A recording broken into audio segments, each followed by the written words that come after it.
Il est le visage qu'une génération entière de supporters anglais a maudit. En 1986, l'Azteca va vivre l'un des plus grands moments de l'histoire de la compétition lors du quart de finale entre les Two Lions et l'Albiceleste. 40 ans plus tard, les deux vieux ennemis se retrouvent pour une place en finale de la Coupe du Monde 2026. Voilà l'histoire et l'origine de cette rivalité historique Argentine-Angleterre. Générique.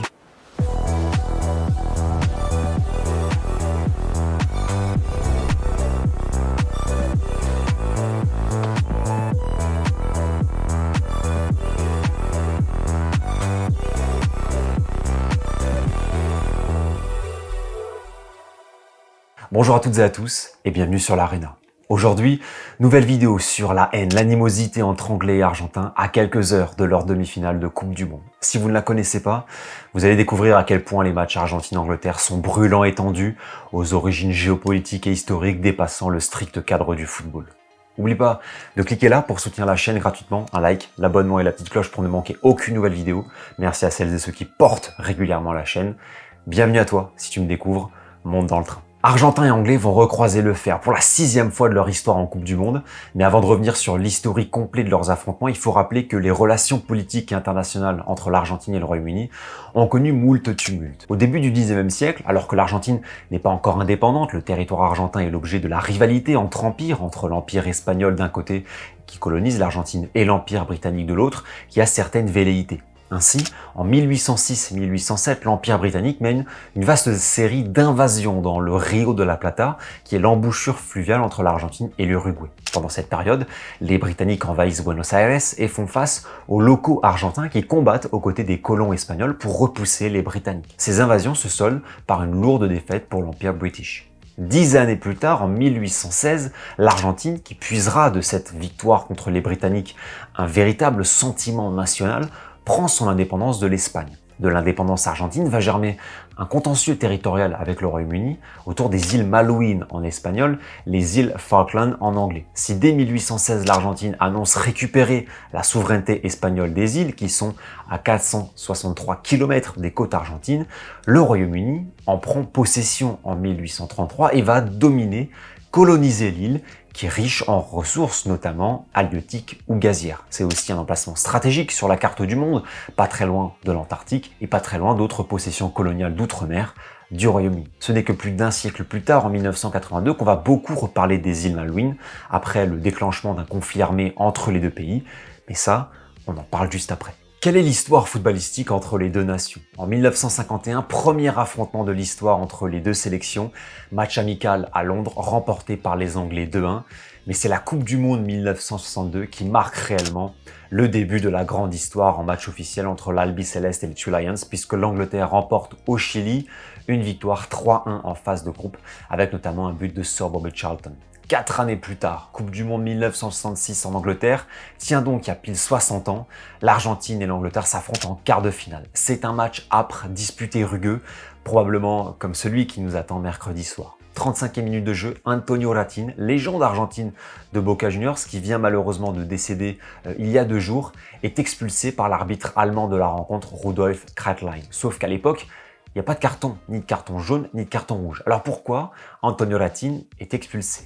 Eh bien parce qu'il aurait insulté l'arbitre, ce qu'il affirme n'avoir jamais fait. Ratin demande des explications à l'arbitre, demande même à ce qu'il y ait un interprète entre l'arbitre et lui pour faire la traduction allemand-espagnol, mais l'arbitre ne change pas son avis. Le match est interrompu de longues minutes et il faut même l'intervention de la police pour sortir Antonio Ratin du terrain qui, en partant, va froisser un drapeau du Royaume-Uni.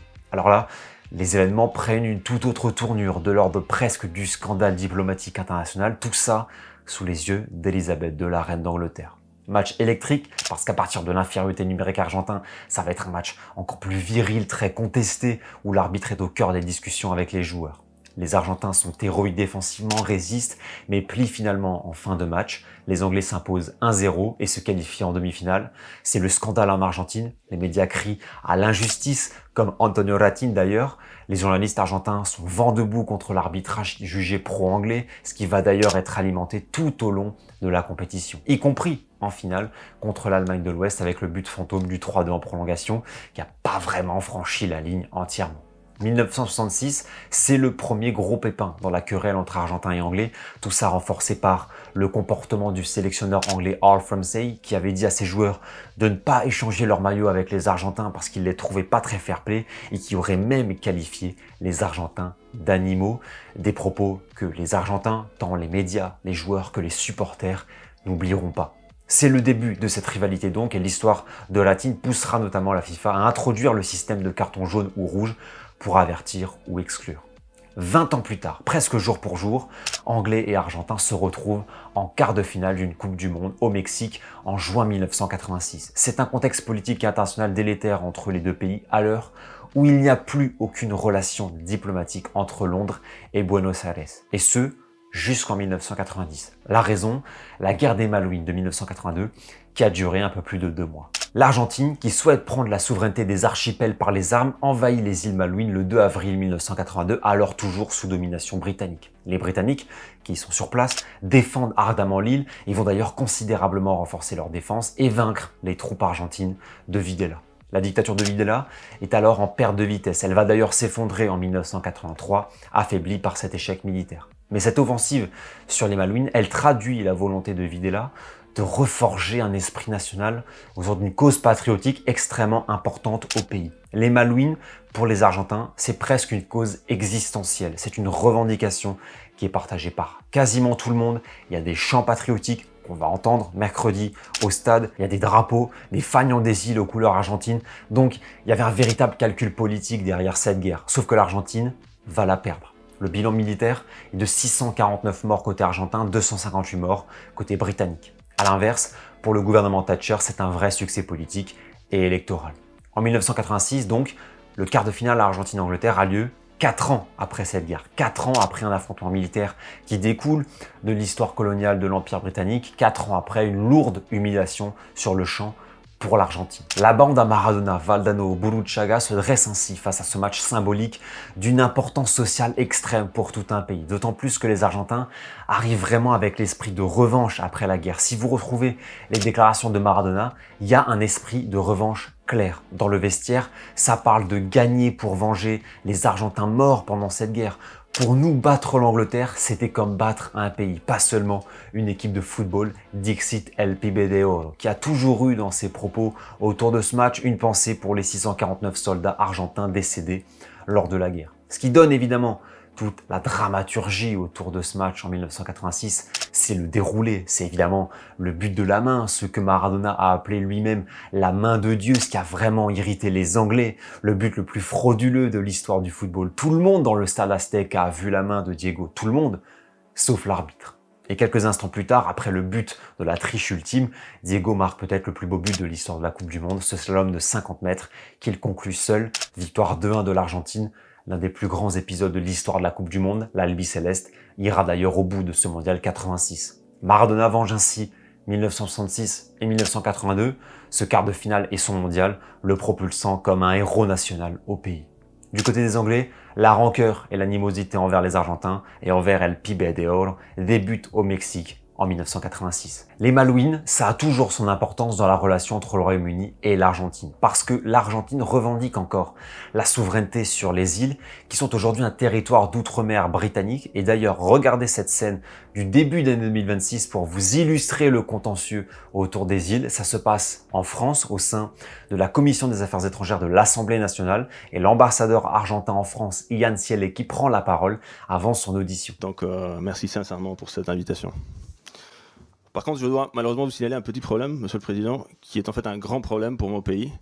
Je viens de constater que je suis assis devant une carte qui montre les îles Malouines, las Islas Malvinas, comme faisant partie du Royaume-Uni de Grande-Bretagne, ce qui est en fait, pose un grand problème à différents niveaux, y compris juridique, parce que je ne peux pas, en tant que représentant de l'État argentin, parler librement devant cette carte.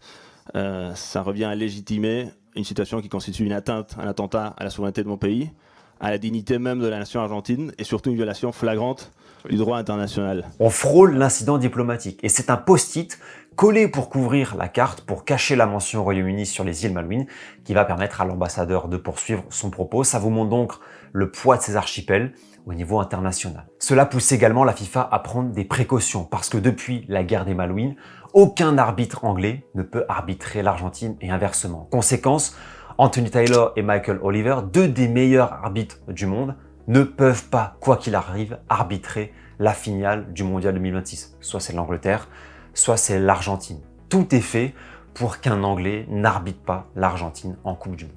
L'histoire entre Argentins et Anglais en Coupe du Monde va continuer. En France, en 1998, avec ce match fou à Saint-Étienne, 8e de finale, 4 buts en première mi-temps, Owen et Shearer pour les Anglais, Zanetti et Batistuta pour l'Argentine. Un match marqué par le mauvais geste de David Beckham sur Diego Simeone. L'Anglais est exclu. Score final de partout, prolongation, tir au but et à la fin, c'est l'Argentine qui se qualifie en quart de finale. 4 ans plus tard, en 2002, les Anglais ont leur revanche en phase de poule en battant l'Argentine 1-0 sur un penalty de Beckham qui fut exclu 4 années auparavant. L'Angleterre termine 2e de son groupe devant l'Argentine 3e, éliminée dès les poules. Depuis, un match amical en 2005 entre les deux équipes à Genève, mais c'est tout. 22 ans après leur dernière confrontation en Coupe du Monde, Anglais et Argentins vont donc se retrouver ce mercredi. À l'heure actuelle, le bilan de la confrontation entre les deux équipes, matchs amicaux plus Coupe du Monde confondus, tourne à l'avantage des Anglais avec 6 victoires en 14 matchs, 6 matchs nuls et seulement 2 victoires pour l'Argentine. 2026 ouvre ainsi un nouveau chapitre dans l'histoire entre Argentins et Anglais. Faudra être là sur beIN Sport pour voir Darren Tulette contre Omar Da Fonseca. Je suis hyper hypé par ce match, hyper hypé. Vous me connaissez, ces matchs avec cette dimension historique, sociale et politique, c'est ce qui fait toute la puissance du football. Et même si Lionel Scaloni, le sélectionneur argentin, dans son rôle, a dit que ce serait simplement un match de football, la réalité, elle est tout autre. C'est un match hautement symbolique, avec une histoire. Et quand on voit les supporters argentins chanter leur fameux chant « Muchachos, ahora nos volvimos a ilusionar », c'est l'heure du retour, on s'enjaille de nouveau avec le couplet « Je suis né en Argentine, terre de Diego et de Lionel, et des garçons des Malouines que je n'oublierai jamais ». Argentine-Angleterre, c'est évidemment plus que du football. Leandro Paredes qui dit devant la presse « On sait ce que le match contre l'Angleterre signifie pour notre pays ». Les joueurs argentins qui chantent dans le vestiaire pour les Malouines, pour Diego, pour la dernière de Léo. Argentine, je veux te voir devenir championne 2 fois de suite. Ça sent la poudre, ce match. Regardez aussi cette vidéo des supporters argentins au Mondial 2026, c'était il y a quelques jours. Qui ne saute pas est un Anglais.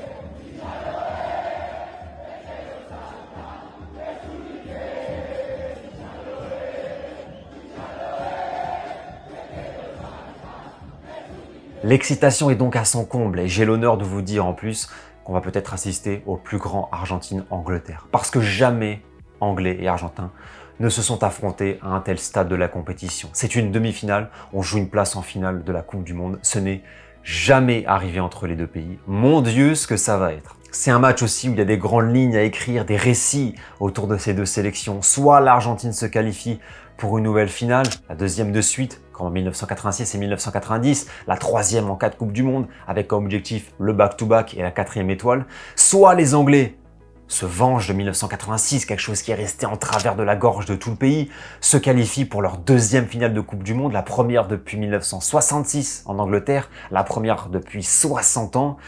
C'est l'histoire sous nos yeux. C'est un enjeu tellement exceptionnel. J'ai un seul regret, c'est que ce match ne se dispute pas à l'Azteca. Ce sera à Atlanta. Qu'est-ce que ça aurait été beau pour le symbole 40 ans après 1986 que l'Argentine et l'Angleterre se retrouvent dans un Azteca survolté. Niveau tribune, ça va être une folie sans nom parce que l'Argentine et l'Angleterre sont parmi les deux équipes les plus suivies et soutenues du tournoi. Si vous avez suivi les matchs de sélection, vous avez vu qu'en tribune, c'est assez bouillant en fonction de ce qui se passe. Attention à la tension dans les gradins. À Miami, il y a eu dernièrement quelques affrontements entre supporters argentins et anglais, donc à surveiller à Atlanta parce qu'évidemment, la tension, les clivages, l'histoire et l'enjeu vont être très élevés. Et avec les Argentins, on peut être sûr que ça va être tellurique. J'ai hâte de voir ce match, hâte de voir si à la fin on a le droit au fabuleux Wonderworld d'Oasis et du public anglais avec leurs joueurs pour communier, pour fêter la qualif en finale, ou alors le Muchachos argentin avec toutes les barra bravas qui ont fait le déplacement. Bref, Quel rendez-vous, cette Argentine-Angleterre, mercredi soir à 21h. Ouais les amis, la vidéo touche à sa fin, un grand merci de l'avoir suivi, j'espère qu'elle vous aura plu. Si c'est le cas, n'hésitez pas à liker cette vidéo, ça met en avant le travail, ça référence la vidéo. N'oubliez pas non plus de mettre un petit boost, un petit commentaire et puis à vous abonner sur la cloche pour ne manquer aucun grand rendez-vous sur la chaîne. Vous avez toutes les clés pour comprendre l'histoire de ce match et profiter pleinement de la rencontre en espérant que le vainqueur retrouve l'équipe de France dimanche prochain. Je pense qu'en France, il y a une grande majorité qui sera plutôt pour l'Angleterre. Par contre, en Écosse et en Irlande, on chante déjà en l'honneur de Diego et des Argentins.